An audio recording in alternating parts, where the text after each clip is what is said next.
Hello সবাইকে, সবাই কেমন আছো? আশা করি ভালো।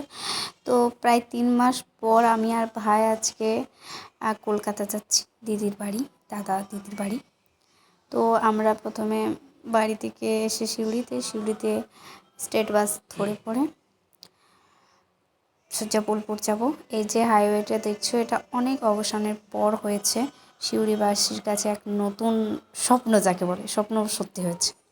তারপর বোলপুরে এসে আমরা মহামায়াতে নিরামিষ ভাত টাত খেয়ে, অনেকটা জার্নি করতে হবে তো, অত দূরের রাস্তা, তার জন্য পেট ভরে খেয়ে নিয়েছি। তারপর টোটোতে চেপে পড়ে ট্রেনের টিকিট কেটে ট্রেনে চেপে পড়েছি। ট্রেন আমাদের চলতে শুরু করেছে। আমি এক ঘুম দেওয়ার পর ট্রেনে উঠে দেখছি যে এখনও পৌঁছায়নি, সেই ট্রেন চলছে তো চলছেই। তারপর আমরা হাওড়া থেকে বেরিয়ে এসে আমরা মেট্রো ধরবো বলে, গঙ্গা মেট্রো, তার জন্য নিচে একদম নেমে গেছি। আর গঙ্গা মেট্রোর নিচে নেমে দেখছি এত ভিড়, বাপরে বাপ, সবাই লাইন দিয়ে আছে টিকিট কাটার জন্য। টিকিট কাটা হয়ে গেছে, ফাইনালি আমরা টিকিটটা হাতে পেয়ে যাই মেট্রো থেকে। আর প্রথমবার আমার গঙ্গা মেট্রোতে চাপার অভিজ্ঞতা হবে। কে চেপেছে অবশ্যই কমেন্টে জানাবে। আমার তো এটা প্রথমবার, মেট্রোতে চেপেছি কিন্তু গঙ্গা মেট্রোতে চাপিনি, প্রথমবার।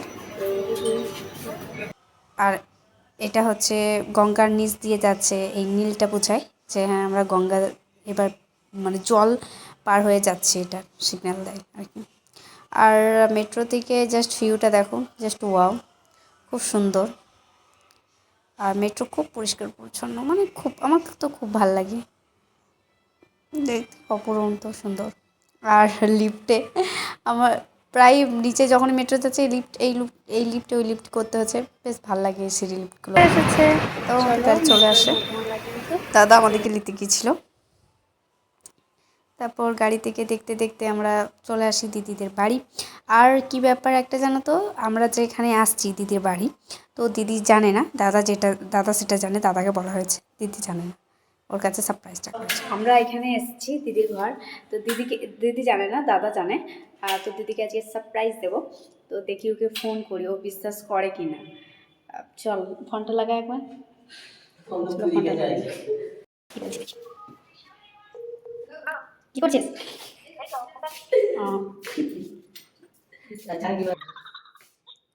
হ্যালো, এই তোর ঘরের সামনে দাঁড়ায় আছি। সত্যি বলছি, দেখ দরজা খুলে দেখ, এই কলিং বেলটা বাজাতে আকাশ, দেখ কলিং বেলের আওয়াজ পেলি না? দেখ সত্যি দেখ, দিদির রিয়াকশন দেখ। সারপ্রাইজ।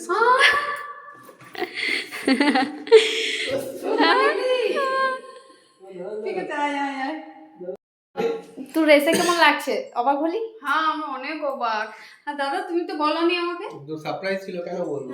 তো দাদা জানতো বিষয়টা যে আমরা আসবো, কিন্তু দিদি জানতো না যে আমরা আসবো।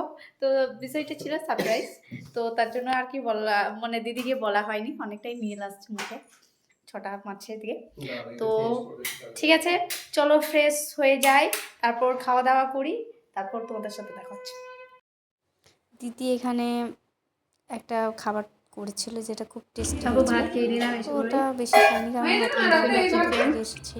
তো এখানে ছিল চিকেন, আলু পোস্ত, ভাজা, ভাত।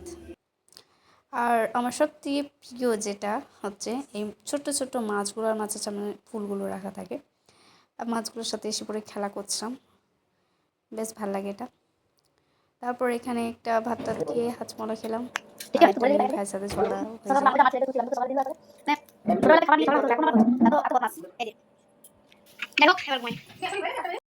কমপ্লিট।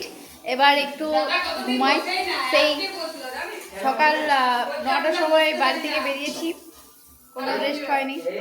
চলো দেখা হচ্ছে একটা নতুন মিনি ব্লগে। সবাই ভালো থেকো, আর কেমন লাগলো ব্লগটা অবশ্যই কিন্তু কমেন্টে জানিও। Bye bye.